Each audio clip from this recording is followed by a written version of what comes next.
Okay, so today we will talk about crystal system brevis lattice. Point group আর space গ্রুপটা কোনোভাবেই কিন্তু আমাদের যে, আচ্ছা দেখতে পাচ্ছ তো সবাই স্ক্রিনটা?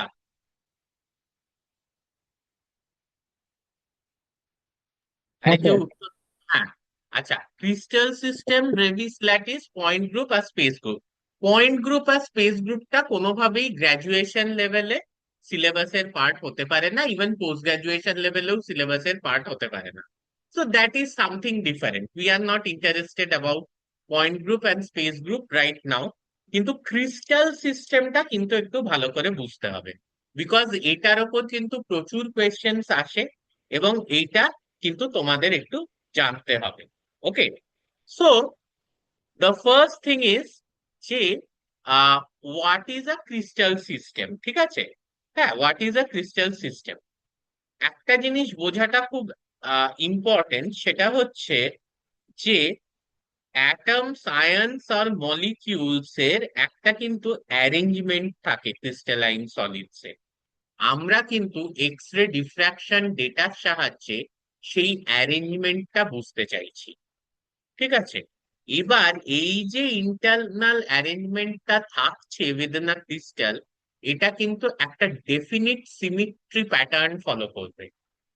ঠিক আছে, এই যে ডেফিনিট সিমেট্রি প্যাটার্ন কিংবা ক্রিস্টাল সিমেট্রিটাকে যদি আমাকে ডেসক্রাইব করতে হয় ইনক্লুডিং দ্য স্ট্রাকচার, তখন আমাকে স্পেসিফিক কিছু কনসেপ্ট জানতে হবে, like crystal system, brevis lattice. এটাকে আমার যিনি গাইড তিনি ব্রেভাই ল্যাটিসও বলতেন, কোনটা ঠিক আমি জানি না। হ্যাঁ, point groups and space groups.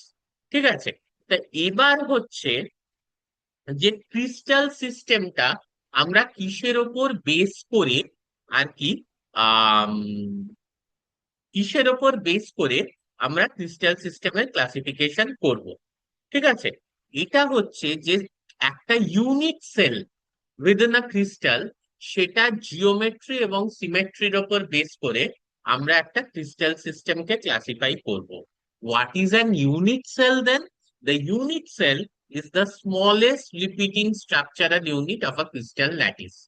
মানে স্মলেস্ট রিপিটিং স্ট্রাকচারাল ইউনিট যেটা বারবার বারবার রিপিট হয়ে একটা এন্টায়ার ক্রিস্টাল ল্যাটিস তৈরি করছে। ঠিক আছে, সেই ইউনিট সেলের সিমেট্রি বা জিওমেট্রির ওপর কিন্তু বিভিন্ন টাইপের ক্রিস্টাল সিস্টেমস নির্ভর করবে। So from a diffraction data, how can we determine the crystal system? ঠিক আছে, টোটাল 7 ধরনের ক্রিস্টাল সিস্টেম আছে। Can you see the picture? একটু আমাকে কনফার্ম করবে যে তোমরা পিকচারটা দেখতে পাচ্ছ কিনা?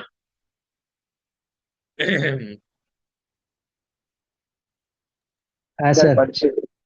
ওকে, ওকে, ভেরি গুড। ঠিক আছে, তাহলে একটা জিনিস আমরা যদি একটু বুঝি, সেটা হচ্ছে যে এখানে অ্যাকচুয়ালি এই ব্যাপারটা কি।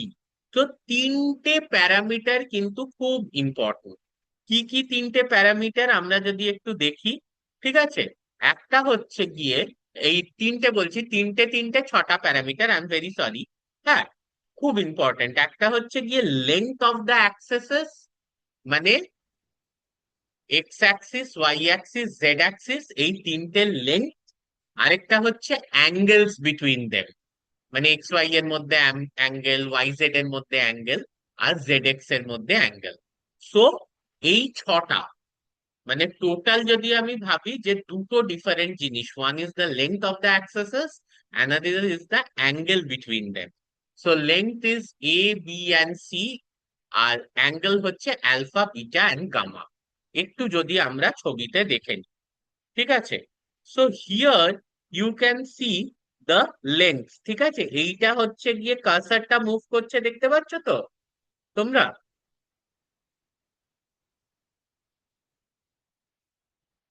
হ্যাঁ স্যার। এটা হচ্ছে গিয়ে এ, এটা হচ্ছে গিয়ে বি, আর এটা হচ্ছে গিয়ে সি। ঠিক আছে, so this is A, this is B, and this is C. এইটা হচ্ছে গিয়ে তিনটে lengths, and alpha, beta, and gamma. Here you can see the three angles, ঠিক আছে? অ্যালফা, বিটা অ্যান্ড গামা, এই তিনটে অ্যাঙ্গেল তোমরা এখানে কিন্তু দেখতে পাচ্ছ। ক্লিয়ার? দেখা যাচ্ছে তো অ্যাঙ্গেল গুলো? কোনটা অ্যালফা, কোনটা বিটা, কোনটা গামা, দেখা যাচ্ছে তো? দেখা যাচ্ছে না তার মানে? হ্যাঁ স্যার, যাচ্ছে। হ্যাঁ স্যার। হ্যাঁ স্যার, দেখা যাচ্ছে। ওকে, ভেরি গুড, ভেরি গুড। তাহলে এইবার প্রথম কথা হচ্ছে যে 7 ধরনের টোটাল ক্রিস্টাল সিস্টেমস আছে। তার আগে আমি তোমাদের একটা কথা বলতে চাই, সেটা হচ্ছে যে হাউ ডু ইউ মানে determine the crystal system from a diffraction data. কিভাবে তোমরা ক্রিস্টাল সিস্টেমকে ডিটারমাইন করবে from the diffraction data? Any idea?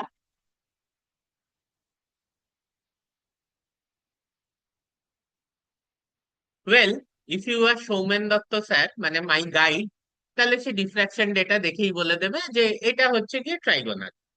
কিভাবে বলবে? আমাকে কোনোদিনও শেখাননি, ওনার বক্তব্য উনি নিজেও কোনোদিনও শেখেননি, এটা হচ্ছে ওনার experience. But if you are not Soumen Dutta sir, তখন কিন্তু তোমাকে ডেটা প্রসেসিং, স্কেলিং ইত্যাদির মধ্যে যেতে হবে। মনে করে দেখো, ইন্ডেক্সিং, ইন্টিগ্রেশন, স্কেলিং, মার্জিং, এই সবগুলো বিভিন্ন সফটওয়্যারের সাহায্যে করতে হবে। ঠিক আছে? ইট কুড বি এক্সডিএস বা সিসিপি4। এই সফটওয়্যার গুলো ইউজ করে এই টোটাল জিনিসটা করার পরে তবে কিন্তু তুমি পাবে যে তোমার ক্রিস্টাল সিস্টেমটা কি। তাহলে ক্রিস্টাল সিস্টেম টোটাল 7 ধরনের হয়। So basic thing is from the diffraction pattern using different software you can get the crystal system. ঠিক আছে? This is the basic concept. তাহলে ব্যাপারটা হচ্ছে it could be cubic, a equal to b equal to c, alpha equal to beta is equal to gamma 90 degree. It could be a tetragonal where a is equal to b but not equal to c. ঠিক আছে? মানে এখানে এটা ভুল দিয়েছে, this should have been written as b, where a is equal to b not equal to c, but alpha equal to beta is equal to হচ্ছে গিয়ে তোমার গামা ইকুয়াল টু 90 ডিগ্রি। মানে বেসিক্যালি হচ্ছে গিয়ে একটা মাইক্রোস্কোপের বাক্স এটা। আর এটা হচ্ছে গিয়ে একটা লুডোর ছক্কা। তোমরা লুডো খেলতে পারো তো? সেই লুডোর ছক্কাটা হচ্ছে এটা, আর এটা হচ্ছে একটা মাইক্রোস্কোপের বাক্স। Then it could be monoclinic where a is not equal to b not equal to c, alpha is equal to gamma equal to 90 degree is not equal to beta. Then it could be orthorhombic. অর্থরম্বিকটা হচ্ছে আবার হচ্ছে গিয়ে এই টেট্রাগোনালেরই আরেকটু ইয়ে, যেখানে এখানে তো A equal to B not equal to C ছিল, এখানে A not equal to B not equal to C, but alpha is equal to beta is equal to gamma, that is equal to 90 degrees. ঠিক আছে? দেন you have try, এই কোথায় চলে গেল? আচ্ছা, দেন you have ট্রাইক্লিনিক। ট্রাইক্লিনিকে আবার কি হচ্ছে যে এখানে বলছে, ছবিগুলো একটু মনে হচ্ছে স্লাইড গন্ডগোল আছে, কারণ ট্রাইক্লিনিক দেখতে এরকম হয় না। যাই হোক, A equal to B is equal to C, alpha is not equal to beta not equal to gamma equal to 90, not equal to 90 degree. So it's better to see from here only. ঠিক আছে? So এখানে আমরা যদি দেখি, এটা এইরকম ভাবে আর কি তোমরা ছবিগুলো দেখলেই বুঝতে পারবে। Then there is hexagonal where a is equal to b not equal to c, alpha is equal to beta equal to 90 degree but gamma is 120 degree. হ্যাঁ, again trigonal where এই a is equal to b is equal to c, alpha is also equal to beta equal to gamma but not equal to 90 degree. Okay? So আমরা যদি কিছু এখানে মানে এইগুলো হচ্ছে গিয়ে জাস্ট কিছু মনে রাখার জিনিস। হ্যাঁ, এগুলো হচ্ছে জাস্ট কিছু মনে রাখার জিনিস যেগুলোর সাহায্যে তোমরা মনে রাখতে পারবে।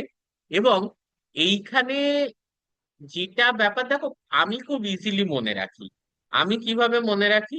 আমি প্রথমে এইভাবে ব্যাপারটাকে নিই যে আমার আছে গিয়ে হচ্ছে প্রথমে কিউবিক, তারপর হচ্ছে গিয়ে টেট্রাগোনাল, তারপর হচ্ছে গিয়ে আমার ওইটা হয়ে গেল আহ রম্বোহাইড্রাল, যেটা ট্রাইগোনাল। ঠিক আছে? এইগুলোকে আমি জাস্ট একটা ক্যাটাগরিতে ধরি। হ্যাঁ, ধরে অর্থরম্বিক এটাকেও আমি সেই ক্যাটাগরিতে ধরি, বাকিগুলোকে আমি অন্য ক্যাটাগরিতে ধরে নিই। So you have your own ways of remembering thing. But যদি আমরা কিছু এক্সাম্পলস নিই, কমন এক্সাম্পলস যেগুলো আমরা চারদিকে দেখি, then diamond and table salt has a cubic crystal, while this white tin is having a tetragonal crystal. Orthorhombic crystal হচ্ছে গিয়ে সালফারের graphite, which is very very common. তোমরা গ্রাফিনের ব্যাপারে পড়েছো বা বিভিন্ন সেমিনারে শুনেছো, এবং তার ইউনিক প্রপার্টিজই কিন্তু এই হেক্সাগোনাল ক্রিস্টালের জন্য। Then you have trigonal, which is calcite. ঠিক আছে, rhombohedral, that's a very important, যেখানে A equal to B equal to C, alpha equal to beta equal to gamma is not equal to 90 degree. ঠিক আছে, তো এটাকে আমি মনে রাখি যে কিউবিক যদি অ্যাকশন হয়, এটা হচ্ছে রিয়াকশন। যাই হোক, মোনোক্লিনিক, where A is not equal to B, not equal to C, but alpha equal to gamma equal to 90, beta is not equal to 90, gypsum, সিমেন্টের মধ্যে যে জিপসাম থাকে সেটা। দেন ট্রাইক্লিনিকে কোনোটাই সেম নয়, ট্রাইক্লিনিক হচ্ছে একেবারে একটা ইউনিক সিস্টেম, যেটা কোনোটাই সেম নয়। Alpha is not equal to A is not equal to B, not equal to C, alpha is not equal to beta, not equal to gamma, not equal to 90 degree. এটা হচ্ছে potassium ডাইক্রোমেটের crystal. তাহলে এইগুলো মনে রাখাটা কিন্তু একটু তোমাদের idea থাকতে হবে, বাট ওভারঅল জিনিসটা বুঝতে পারলেই হলো। ঠিক আছে, এক্স্যাক্টলি অ্যাঙ্গেলস ইত্যাদি এইগুলো মনে রাখাটা ইম্পর্টেন্ট নয়। এটা বুঝতে হবে যে ইউনিট সেলের যে dimension, that is the length and the angle, সেটার উপর বেস করে আমরা 7টা ডিফারেন্ট ক্রিস্টাল সিস্টেম কিন্তু স্টাডি বা ক্লাসিফাই করতে পারি, 7টা ডিফারেন্ট ক্রিস্টাল সিস্টেমে ক্রিস্টালকে। Now you people have definitely seen a PDB file. PDB file দেখেছো তো? কেউ দেখেনি? Very good. হ্যাঁ স্যার দেখেছি। তাহলে পিডিবি ফাইলে একটা অ্যাটমের কোন কোঅর্ডিনেটস গুলো বলা থাকে? মানে এক্স ওয়াই জেড করে তিনটে কোঅর্ডিনেটস গুলো বলা যাবে। Exactly, exactly. তাহলে এইটাকে যদি আমি একটা টোটাল সিস্টেম ধরি, তাহলে এই যে টোটাল সিস্টেমটা, ইউনিট সেলটা, এই ইউনিট সেলে, ঠিক আছে, এই ইউনিট সেলে অ্যাটম গুলো কোথায় কোথায় আছে সেটা বলা আছে। এই যে আমি এখানে বলছিলাম যে এটা হয়তো ভুল দিয়েছে, এ ইজ নট ইকুয়াল, এটা তো বি হবে। বাট ওটা কেন দুটো এ দিয়েছে বলতো? কারণ এ আর বি তো সেম, এটাও যা হবে এটাও তাই হবে। ঠিক আছে, ফলে এই জন্য এটাকেও এ লিখেছে, এটাকেও এ লিখেছে। যাই হোক, এখানে তিনটেকেই এ লিখেছে। যাই হোক, এই যে ইউনিট সেলে এবার এখানে অ্যাটম গুলো কোথায় বসবে, সেই কোঅর্ডিনেটস গুলো কিন্তু মেনশন করা থাকে গিয়ে হচ্ছে একটা পিডিবি ফাইলে, exactly X Y Z coordinates of atoms. ঠিক আছে, তাহলে এবার এই যে আমার কয়েকটা নতুন জিনিস দেখতে হবে, সেটা যেগুলোর ব্যাপারে তোমরা সলিডস চ্যাপ্টারটায় পড়েছো। ঠিক আছে, মানে যার জন্য আমি খুব একটা বেশি এখানে ঢুকছি না। এটা হয়তো তোমরা সবাই জানো যে প্রিমিটিভ একটা ল্যাটিস, যার টোটাল এই যে 8টা কোণা আছে, এই 8টা কোণায় এক একটা করে অ্যাটম আছে। ঠিক আছে, so this is simple cubic বা প্রিমিটিভ বলে। তারপরে হচ্ছে বডি সেন্টার, হ্যাঁ, কিউবিক ইউনিট সেল। এখানে 8টা কোণায় 8টা অ্যাটম আছে, আর মাঝখানে একটা, বডির মাঝখানে একটা আছে। ঠিক আছে, তারপর কি হতে পারে? তারপর হতে পারে গিয়ে হচ্ছে যে তোমার face centred cubic unit cell. মানে এখানে 8টা কোণায় 8টা আছে, আর প্রত্যেকটা ফেসে একটা করে আছে। 8টা কোণায় 8টা আছে, আর প্রত্যেকটা ফেসে কিন্তু একটা করে আছে। আবার এই রকমও হতে পারে যে প্রত্যেকটা ফেসে নেই, শুধু পেয়ার অফ ফেসে আছে, মানে বেস সেন্টার যেগুলোকে আমরা বলে থাকি। ঠিক আছে, আর তারপর হচ্ছে রম্বোহাইড্রালটা মানে শুধু ট্রাইগোনাল সিস্টেমে পাওয়া যায়। রম্বোহাইড্রাল ওটা একটু রেয়ার, ওটা অতটা আমাদের এই মুহূর্তে ভেবে লাভ নেই। ঠিক আছে, রম্বোহাইড্রালটা একমাত্র এই যে ল্যাটিস সেন্টারিং, এটা শুধু ট্রাইগোনাল সিস্টেমেই পাওয়া যায়, আর কোথাও কিন্তু রম্বোহাইড্রাল পাওয়া যায় না। যার জন্য আমি ওপরে তোমাদের দেখাচ্ছিলাম যে ট্রাইগোনাল সিস্টেমটাকে কিন্তু রম্বোহাইড্রালও বলে, যেখানে A equal to B equal to C, but alpha equal to beta equal to gamma is not equal to 90 degree. যাই হোক, আমাদের এই চারটে খুব ইম্পর্টেন্ট মনে রাখতে হবে, যে একটা হচ্ছে গিয়ে প্রিমিটিভ বা কিউবিক, যেখানে চারটে, আটটা কোনায় আটটা অ্যাটম আছে, ঠিক আছে। সো রাদার এগুলোকে ল্যাটিস পয়েন্টস বলতে, বাবা শেষ হয়ে আসছে, ঠিক আছে, বলে আমরা ডেসক্রাইব করব। তারপরে বডি সেন্টার্ড, ঠিক আছে, বডি সেন্টার্ড এর ক্ষেত্রে কি হচ্ছে না, আমার যে সেন্টারে একটা থাকতে পারে ল্যাটিসে, ঠিক আছে।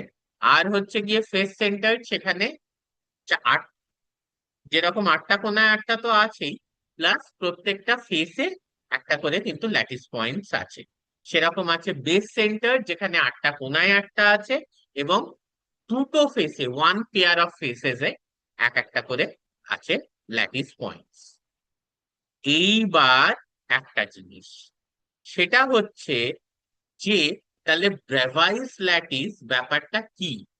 ব্রেভাইস ল্যাটিস হচ্ছে গিয়ে একটা ট্রান্সলেশনাল সিমেট্রি থাকতে পারে, ঠিক আছে, বিভিন্ন ক্রিস্টাল সিস্টেমের মধ্যে, ঠিক আছে। ফ্রেঞ্চ ক্রিস্টালোগ্রাফার অগাস্টে ব্রেভিস বলেছিলেন কি, only 14 distinct lattices are possible in 3 dimension. এটা কিসের ওপর বেস করে?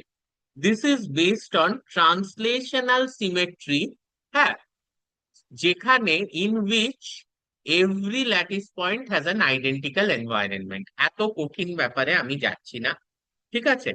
এখানে ব্যাপারটা হচ্ছে যে টোটাল ইউনিক এক একটা ক্রিস্টাল সিস্টেমের জন্য কত ধরনের ল্যাটিস সেন্টারিং পসিবল, ঠিক আছে। বাকি অ্যারেঞ্জমেন্টস গুলো কিন্তু ইউনিক অ্যারেঞ্জমেন্টস হবে না। So if you have cubic, তার জন্য কিন্তু আমার প্রিমিটিভ বা কিউবিক, তারপর হচ্ছে গিয়ে তোমার বডি সেন্টার্ড এবং ফেস সেন্টার্ড পসিবল। যদি টেট্রাগোনাল হয় তাহলে কিউবিক বা প্রিমিটিভ এবং বডি সেন্টার্ড পসিবল। যদি অর্থরম্বিক হয় তাহলে কিউবিক, তারপর হচ্ছে base centred, body centred and face centred possible. Monoclinic হলে কিউবিক, তারপর হচ্ছে গিয়ে তোমার বেস সেন্টার্ড পসিবল। ট্রাইক্লিনিক হলে অনলি কিউবিক পসিবল, হেক্সাগোনাল হলে অনলি কিউবিক পসিবল, ট্রাইগোনাল হলে কিন্তু এটা রম্বোহাইড্রাল একটা ইউনিক ল্যাটিস সেন্টারিং সিস্টেম। তাহলে এখানে আমাদেরকে একটা ছোট জিনিস বুঝতে হবে, ঠিক আছে। আমি এর বেশি এখানে এই জন্য বলছি না, কারণ এখনো তোমাদের তো ওই জায়গাগুলো সম্পর্কে কোনো ধারণা নেই, মিলার ইন্ডিসেস, এইচকেএল ইত্যাদি সম্পর্কে। আপাতত এইটুকুই আমাদের বোঝার, যে আমাদের ক্রিস্টাল সিস্টেম আছে, ক্রিস্টালের A, B and C, alpha beta আর গামার উপর। আর তারপরে আমাদের ল্যাটিস সেন্টারিং এর উপর বেস করে প্রত্যেকটা ক্রিস্টাল সিস্টেম যেটা আমরা পাচ্ছি, তার কিছু distinct ল্যাটিসেস possible in 3 dimensional environment, ঠিক আছে। কেন না, because of the translational symmetry, যেখানে কিন্তু প্রত্যেক ল্যাটিস পয়েন্টের একটা আইডেন্টিক্যাল এনভায়রনমেন্ট থাকবে, সেইটার উপর বেস করে 14টা ডিস্টিংক্ট ল্যাটিস সিস্টেম পসিবল। তার মধ্যে ম্যাক্সিমাম ল্যাটিস সিস্টেম পসিবল কিন্তু হচ্ছে গিয়ে তোমার কিউবিক ক্রিস্টাল সিমেট্রির জন্য। তাহলে টোটাল 3 + 2 প্লাস এই ম্যাক্সিমাম পসিবল হচ্ছে অর্থরম্বিক ক্রিস্টাল সিস্টেমের জন্য। তাহলে 3 + 2 5, +4 9, +2 11, +1 2 3, 11 আর 3 হচ্ছে 14, ঠিক আছে। সো ফাইনালি আমরা যদি একটা ছোট্ট জিনিস জাস্ট মুখস্থ রাখি, কি না বুঝে, আর আমি তোমাদের কিন্তু একটা কথা দিচ্ছি, তোমরা পুরো ক্রিস্টালোগ্রাফিটা পড়ো, পড়ে তোমরা দেখবে যে আমি যা যা বলেছি সেগুলোর কোনোটা সম্পর্কেই কিন্তু তোমাদের কোনো ডাউট থাকছে না, ঠিক আছে। মানে আজকে হয়তো তোমাদের অনেকটা মনে হচ্ছে এই ট্রান্সলেশনাল সিমেট্রি স্যার কথাটা বললেন, এটার মানে কি ইত্যাদি ইত্যাদি। Once you complete the crystallography, হ্যাঁ, তখনও তোমাদের রোটেশনাল বা রিফ্লেকশন সিমেট্রি এই ব্যাপারগুলো হয়তো আমার বোঝানো সম্ভব হবে না, কারণ অতটা স্কোপ নেই, হ্যাঁ। কিন্তু otherwise Brevis lattice crystal system এগুলো নিয়ে তোমাদের 100% এতবার ডিসকাশন হবে, পুরো ক্লিয়ার হয়ে যাবে। তাহলে এখানে আমরা ব্যাপারটায় আসি। তাহলে ক্রিস্টাল সিস্টেম যেটার বেসিস হচ্ছে ইউনিট সেল জিওমেট্রি, সেটা 7 ধরনের হয়। ব্রেভিস ল্যাটিস যেটা ট্রান্সলেশনাল অ্যারেঞ্জমেন্টকে ডেসক্রাইব করে বা ট্রান্সলেশনাল সিমেট্রিকে ডেসক্রাইব করে, সেটা 14 ধরনের হয়। ঠিক আছে, it is based on crystal system as well as lattice centring. ঠিক আছে, তারপর হচ্ছে গিয়ে যে পয়েন্ট গ্রুপ, এটা 32 ধরনের হয়। এই ব্রেভিস ল্যাটিসের ওপর রোটেশনাল বা রিফ্লেকশনাল সিমেট্রি কিরকম আছে সেটার বর্ণনা করে। এবং এই 32টা পয়েন্ট গ্রুপের থেকে আমরা 230টা স্পেস গ্রুপ পেতে পারি, যেটা কিন্তু কমপ্লিট ক্রিস্টাল সিমেট্রি কে ডেসক্রাইব করে। Okay, so this is the total thing. মানে স্পেস গ্রুপ হচ্ছে দ্য আলটিমেট থিং, যেখানে তুমি একটা ক্রিস্টাল সিমেট্রি সব রকমের সব রকমের ডেটা পেয়ে যাবে। বাট ডেফিনেটলি এটা তোমাদের যে ইয়ে রয়েছে, স্কোপ রয়েছে, তার থেকে অনেক বাইরে। ওকে, সো এবার যদি কারোর জিনিসটাকে খুব ডিফিকাল্ট মনে হয়, আমি কিন্তু একটা জিনিস বলবো, বাকি সব বাদ দিলেও ফর ইওর এক্সাম পারপাস তোমরা কিন্তু অবশ্যই ক্রিস্টাল সিস্টেমের ব্যাপারটা পড়ে রাখবে। ঠিক আছে, আর ব্রেভিস ল্যাটিস কি, সেটা ক্রিস্টাল সিস্টেমের ওপর যখন ল্যাটিস সেন্টারিং এর ট্রান্সলেশনাল সিমেট্রি দিয়ে আমরা ডেসক্রাইব করি, তখন 14টা ইউনিক ল্যাটিস সিস্টেম পাওয়া যায়। সেটাই হচ্ছে ব্রেভিস ল্যাটিস। কোনোদিনও ব্রেভিস ল্যাটিস অব্দি কোয়েশ্চেন আসেনি। ইউ থিঙ্ক অ্যাবাউট কোয়েশ্চেন্স, তাহলে সেটা ক্রিস্টাল সিস্টেম অব্দি এসছে। তাহলে অ্যাটলিস্ট তোমাদের ক্রিস্টাল সিস্টেমটা কিন্তু ডিটেলসে পড়তেই হবে। ঠিক আছে, আমি তোমাদের নোটটা দিয়ে দিচ্ছি, গো থ্রু ইট। এইটুকু কিন্তু একটু মেমোরাইজ করার প্রয়োজন আছে, ছবি আঁকার নয়, বাট এই জিনিসটাকে কিন্তু উইথ এক্সাম্পল একটু মেমোরাইজ করার প্রয়োজন আছে। ঠিক আছে, তাহলে এইখানে আমি আজকে ইয়েটা স্টপ করি, শেয়ারিংটা স্টপ করি। Okay, so let me stop the recording.